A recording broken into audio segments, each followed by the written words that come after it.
बालनले देश बनाउँछ। बालनले हाम्रो सपना पूरा गर्छ। यो भनाइको साक्षी मेरो श्रीमती छिन्।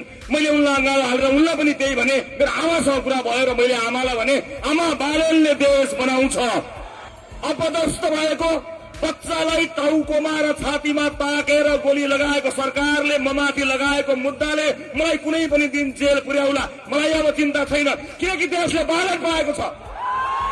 हिजो सबैभन्दा धेरै भोट ल्याउने सांसद भएको थिए, अब सबैभन्दा धेरै मत ल्याउने पार्टी बनेर संसदमा जानेछु।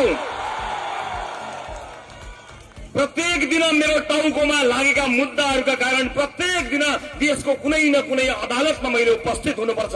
भोलि पनि 3-4 अदालतमा ममाथि मुद्दा लागेका छन्। मलाई परवाह छैन, जनताको मुद्दा बोकेर हिँडेको मान्छे त्यस्ता मुद्दा लड्दै गरौँला, जित्दै गरौँला। हारे हारिन्छ, जिते जितिन्छ। देश बन्छ भन्ने कुराको सपनाको बीजारोपण गर्नुहुने बालेन्द्र शाहले एउटा प्रशासकीय अधिकृत माग्न पाएनन्।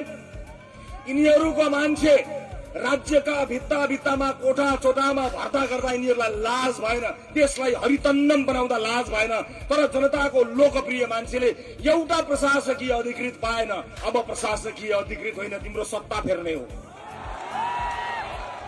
अब त्यो सपना खोसेर लिन्छ मधेसले, अब त्यो सपना खोसेर लिन्छ देशले।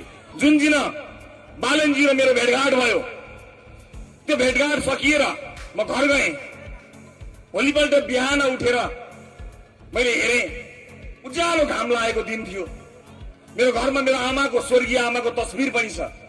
मैले मेरो आमाको तस्बिरसँग कुराकानी गरेँ, किनकि कुराकानीका क्रममा बालनजीले मलाई मेरो सपना